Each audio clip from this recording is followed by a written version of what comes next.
I've always held that trust is not something to be handed out lightly. It's a treasure, carefully nurtured and fiercely protected. When I knelt before Emily to propose, I was certain our bond was the embodiment of that truth. We had shared nearly 3 years of life's highs and lows, crafting a rhythm that was uniquely ours. Her tearful acceptance, eyes sparkling with emotion, felt like the confirmation of a lifelong partner. But gradually, cracks began to form. Her phone, once casually left on the coffee table, became a constant companion in her hand.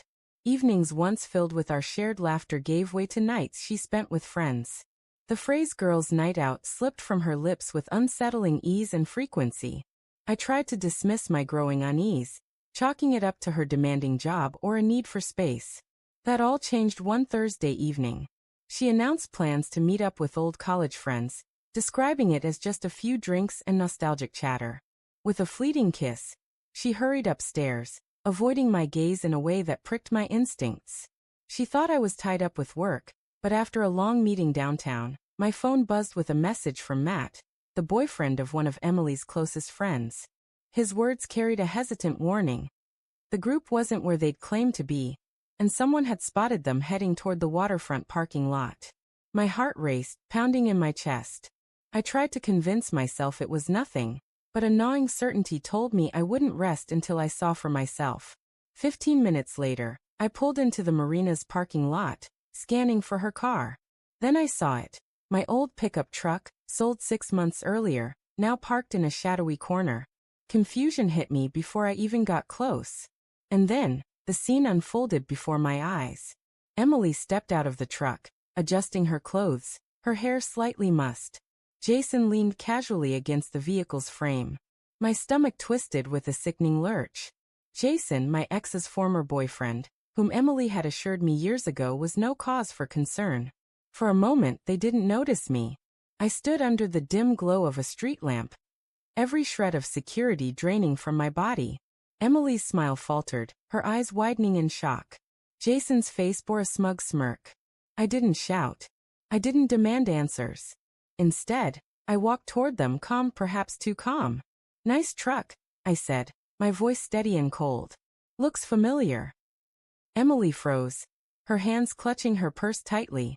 Jason played innocent, claiming they were just catching up as old friends. "Friends?" I repeated, my tone flat. At 10:30 at night, alone in the back of a parked truck. Emily suggested we move somewhere to talk, but I stood my ground. In that moment, I realized this wasn't a one-time mistake.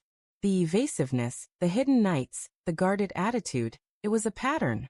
"I'm not going anywhere," I said firmly. "If you have something to say it here." Jason leaned against the truck again, trying to provoke me. "This doesn't just happen with someone else's fiancé," I said quietly. "It happens because both people choose it." Emily's voice broke as she spoke. "Ryan, please. I messed up." I cut her off. "We both know exactly what this is." Silence fell, heavy, broken only by the soft lapping of water against the pier, as if mocking the weight of the moment. I could have erupted, but I held back. Turning to Jason, I said, "Keep the truck. Seems like it suits you better anyway." Then, facing Emily, I mentioned the engagement ring. She slipped it off and placed it in my open hand. No more words passed between us. I walked away, each step heavy but strangely freeing. The drive home felt like moving through a fog.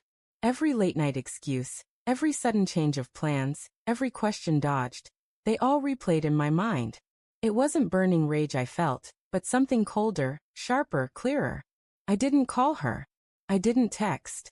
By morning, I had packed her things into boxes and set them by the front door. When her desperate knocks came, I opened the door just enough to meet her eyes. "No need for explanations," I said. "You lied. You broke our promise. And with him of all people." She whispered, "It's not what you think," but I didn't respond. I stepped aside, letting her see the boxes. "Everything you own is in there. Take it and go." She collected her things, murmuring softly, and left without protest. In the weeks that followed, I threw myself into work, exercise, anything to scrub her presence from my life. Then a mutual friend sent me a Facebook post.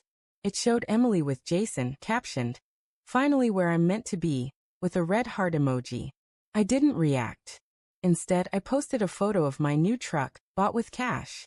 The caption was simple. Upgrades all around. Not revenge, just truth.